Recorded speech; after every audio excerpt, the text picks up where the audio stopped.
find that, and we will address your comments and questions at the end of this discussion.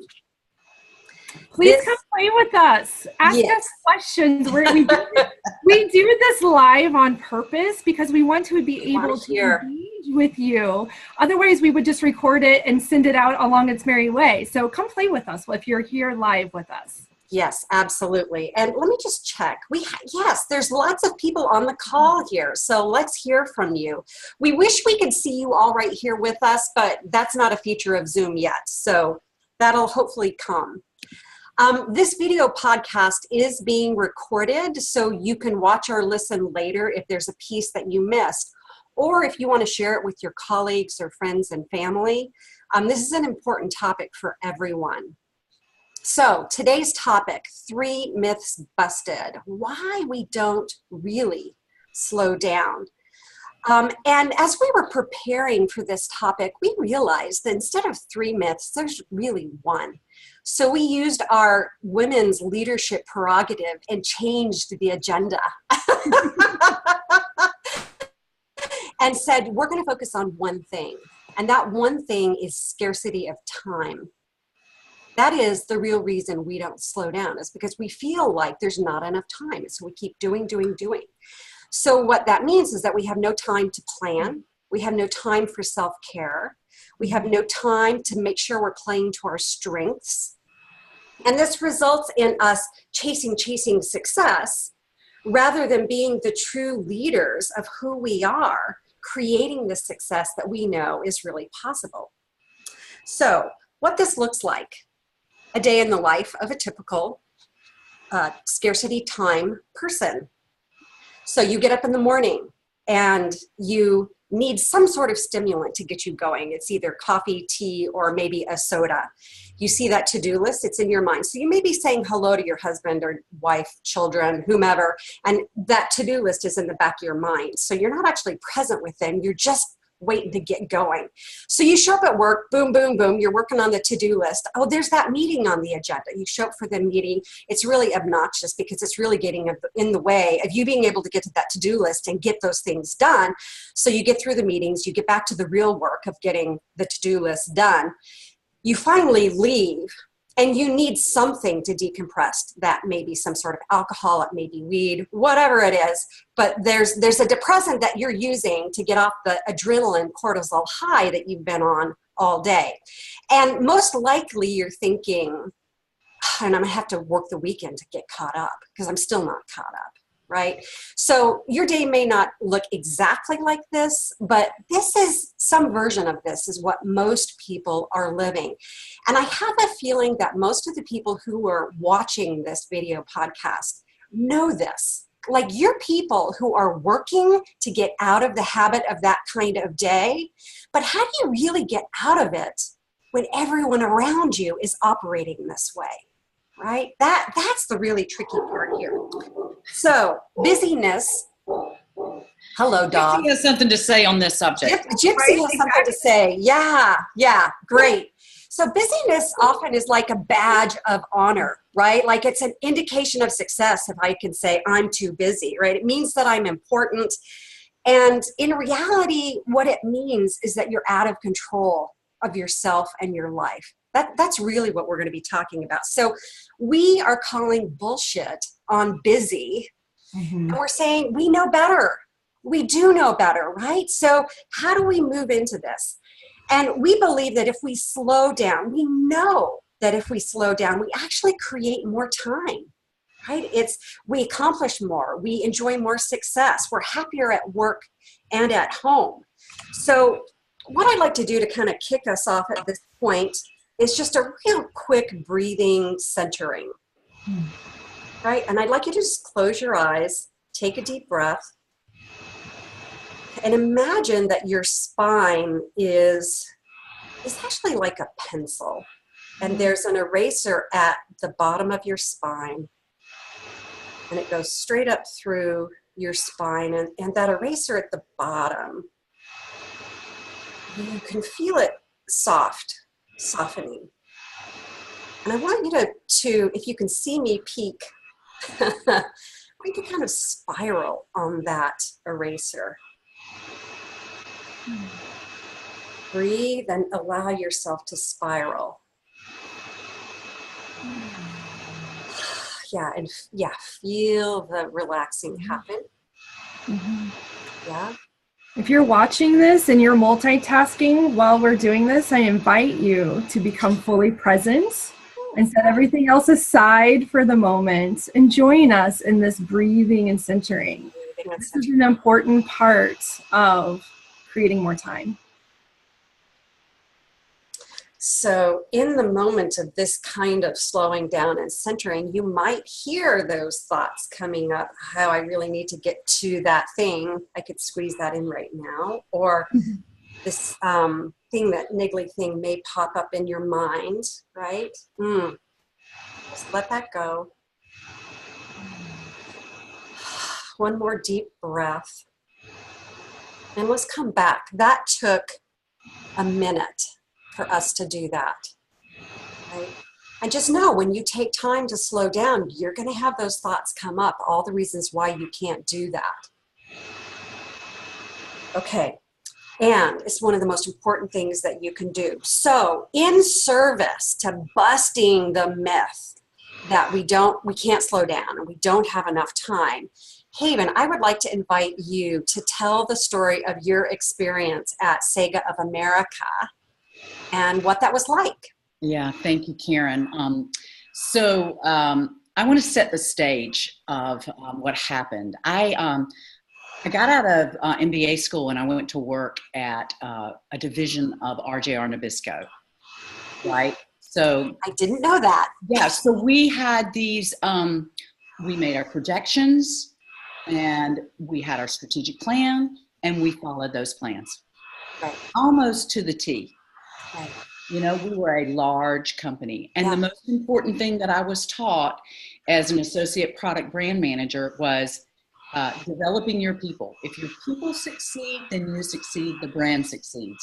Right. You take care of the customer and you take care of your employees, the business prospers.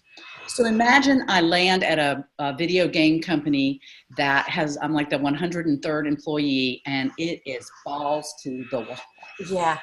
And we had our strategic plans in place, and then it was react, competition, and time and resources being strained on every end, and not saying no. Special project, Haven will do it. Traveling all over the world, getting promoted, loving it, and on the inside, the overachievement was continuing because I didn't just have one ulcer. You know, I had to have two. So it was speed, Haven. It was speed and yes to everything. It was the illusion that if we went faster, we were going to get to the marketplace sooner and we were going to beat the competition. You would win. And win. Yeah. At the expense of good quality and ultimately good service to the consumer. And finally, you know, it was just like, no. It was just like standing up and voicing, no, this is not a good thing for the business. This is not a good thing for the consumer. Ultimately, this is not a good thing for the brand because our brand was growing and we were starting to get recognition and we were starting to stand up to the Nintendo, stand up to the behemoth. And ultimately, it became a real, got elevated to the leadership level that this is not good for the employees. This is not good for the business. This is not good for anybody. It's not good for our healthcare cost ultimately. Right. So things had to change. But I had suffered seriously from this culture of how fast can we go. Right. So I work with my clients now, and it's really that when we're moving that fast, we're not clear on what's really important because I certainly was not clear on what it was that I wanted. I was living for the company. And I suffered immensely for that. And the company suffered. So we talk about, Aesop's fable and the tortoise and the hare.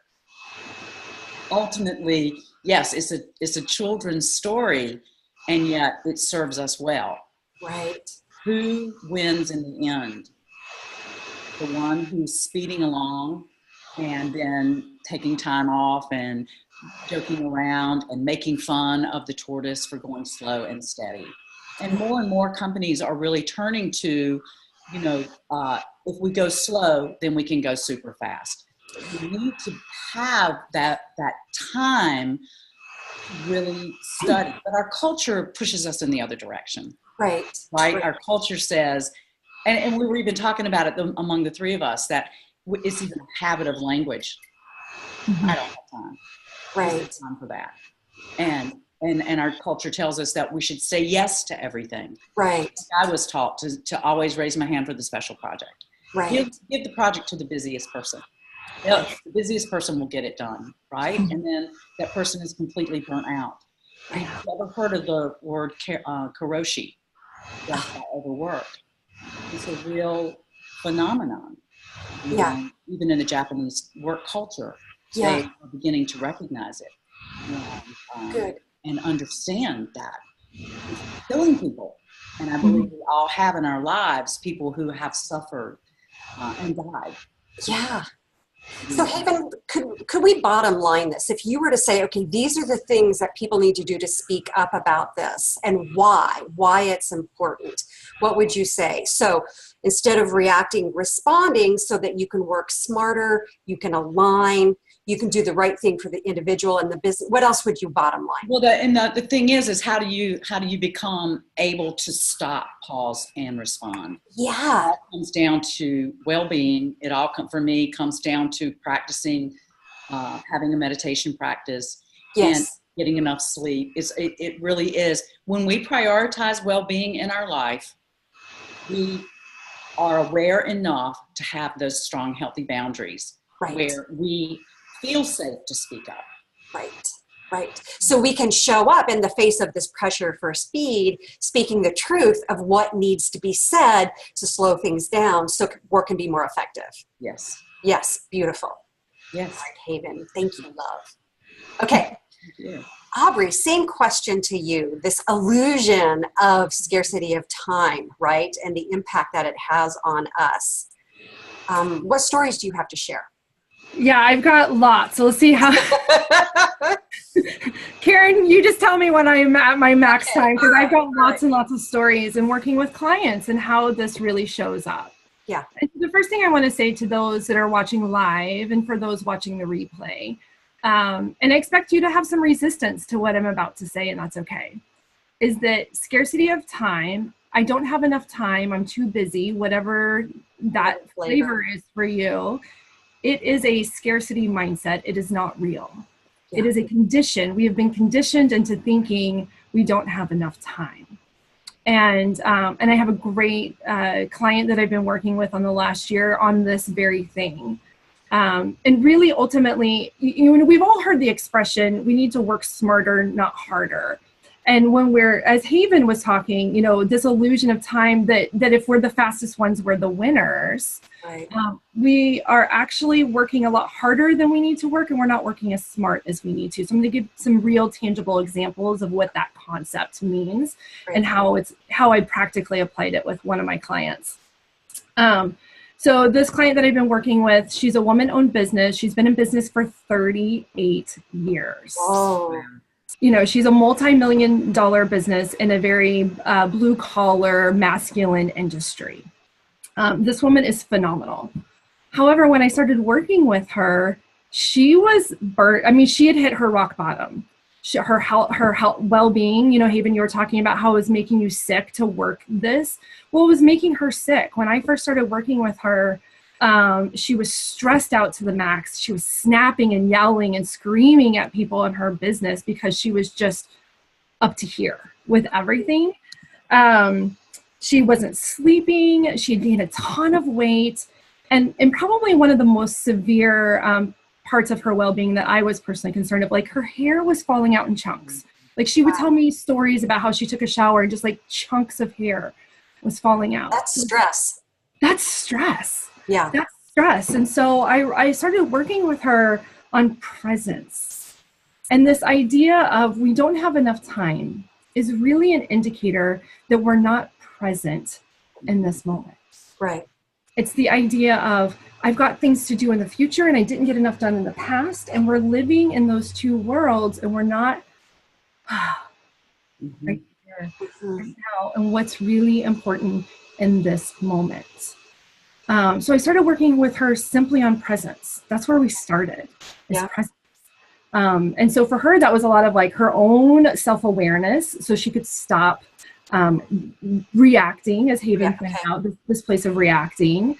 But it was also for her to start looking at what were the trends happening in her business. And we could really see where the not enough time was really, they were wasting time because they weren't managing their energy. So a coach told me a long, long time ago, many years ago, we don't manage time. We manage our energy. Yeah. And that is a huge thing. And so people are always talking about, I want to learn more time management. Time passes.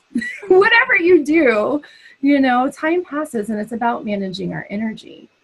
And so there's a few places that we really tweaked in the business on how to slow down. So now, could you clarify, when I manage my energy, how does that change my experience of time?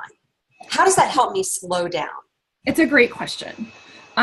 So when you manage your energy, when you're present, oh, it looks like we've got something coming through. I love that. Managing energy. Yeah, thank you, Elizabeth. Yes. Thanks, Elizabeth. Yes. Yeah, thank you. So what does it look like? So it's that place of, let's just take meetings. We all have meetings, and most of us would agree that most meetings are not effective, right? Like you said. Yay, Haven, teaching that to Elizabeth. Okay. Yeah. Okay, so we know for meetings, we know that most meetings aren't effective. They are literally a waste of time. And part of that is because we're not present. Right. And we don't know, like for this client, they weren't starting on time. And so somebody would be there waiting 15 minutes for everybody else to get together. So the fact is, people are pissed off. They don't know how to say it. They're being passive aggressive by starting late. Instead of saying, I want it to be this, I want to use my energy effectively here in this meeting. Right. I'm going to show up and be present, and I want to make the most of this. Or even asking, does this issue need a meeting? Yeah. Yeah. Does this issue what are we here to accomplish? Right. Like they were just having meetings because it was default. It was the automatic thing. And through working with them, they realized that some of the meetings were defunct. They didn't need them anymore. Yeah. Some of the meetings, they need to have a purpose reestablished. Nobody was running the meeting. Like it was a free for all, and it became a bitch fest, right? Like they're not actually accomplishing anything. So in terms of managing energy, it's the place of, you know, am I present? What are we trying to solve? What's the problem we're trying to solve? And is all the energy going toward the solution? And I found this client, they were constantly falling into these pitfalls of the conversation would steer here. Nobody was managing it. And they would be off on this tactic, and they just spent an hour on something that was completely irrelevant. Right. So Aubrey, one of the ways I've heard this described is we're talking about how we're working as much as the work that we're doing. Like, how are we approaching this? Are we approaching this the right way? Effective way? Does that resonate with you? Yeah, I think that there is a lot of, we're talking about the work instead of doing the work itself. And I think that part of that comes from miscommunication, that we're not slowing down to communicate from the get-go. Right. What are the important factors here? And so we fall off the rails, but we spend our time talking about the things that actually aren't needed, and instead of really looking at what's important. Yes. Yes.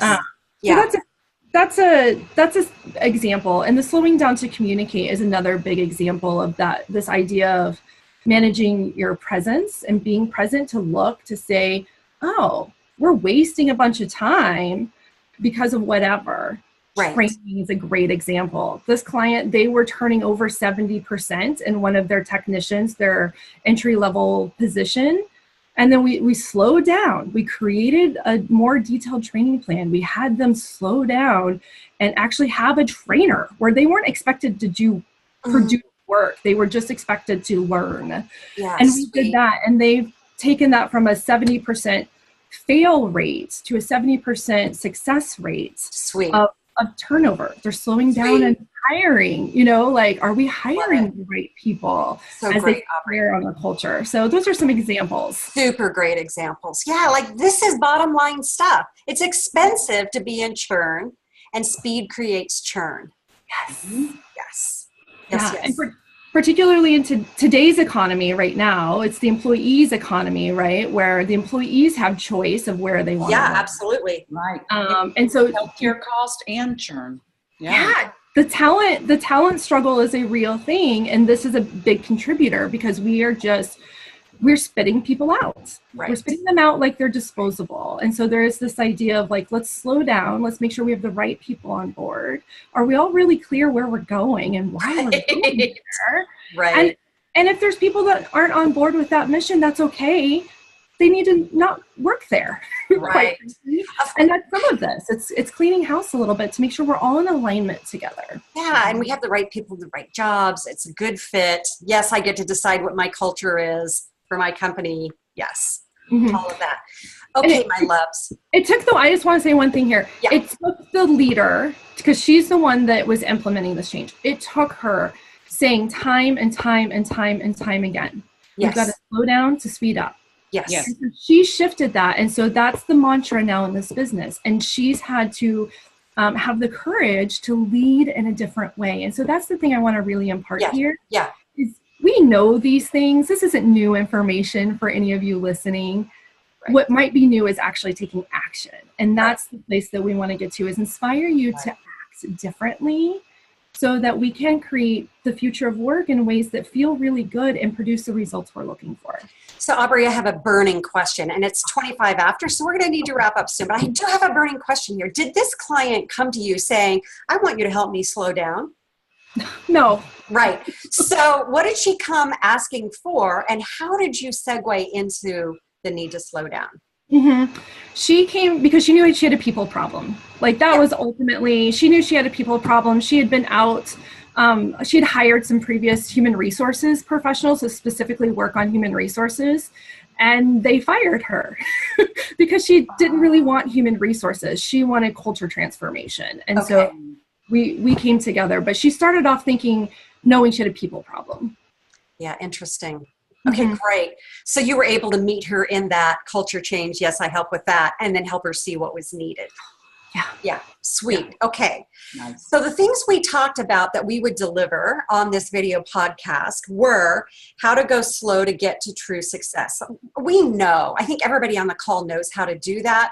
It's about speaking up about the specifics that can get achieved, greater alignment, clear on priorities, making sure people are doing the right work. Speak to that, reducing turnover as the impact that slowing down will have, right?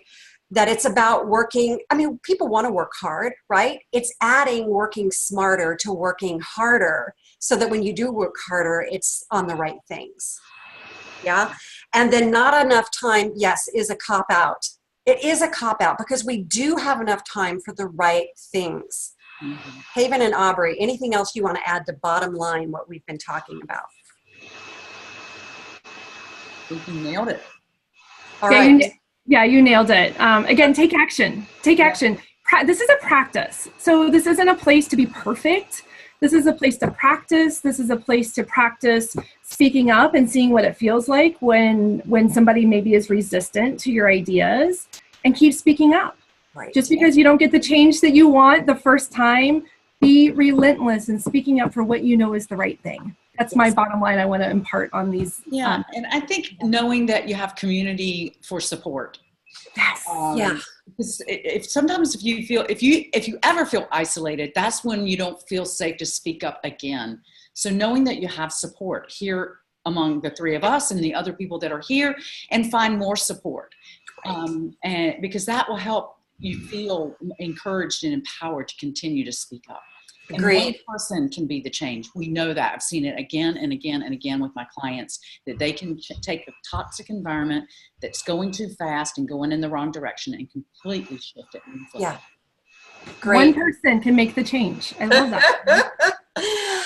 Yay. Thank you both. I love it. I love your perspective and your experience and your wisdom. I really, really appreciate both of you sharing.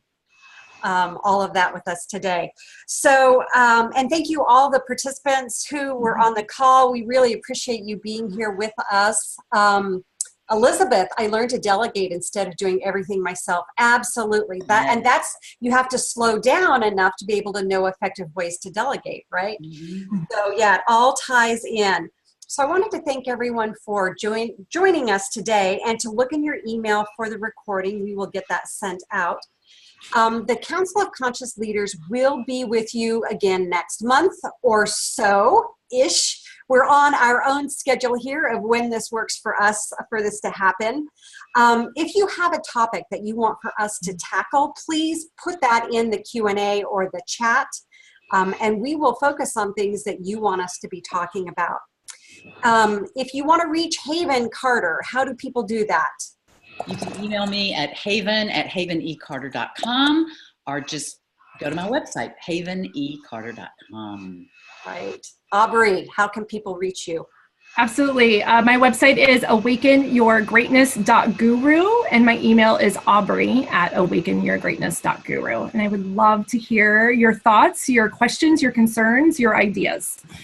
Yeah, absolutely. And I am Karen Tax. You can reach me at karen@karentax.com or at theiamway.com. And I know there's people on this call that I would love to catch up with. Mm-hmm. So thank you all for being with us yet again, and we'll see you next month. Bye-bye. Bye.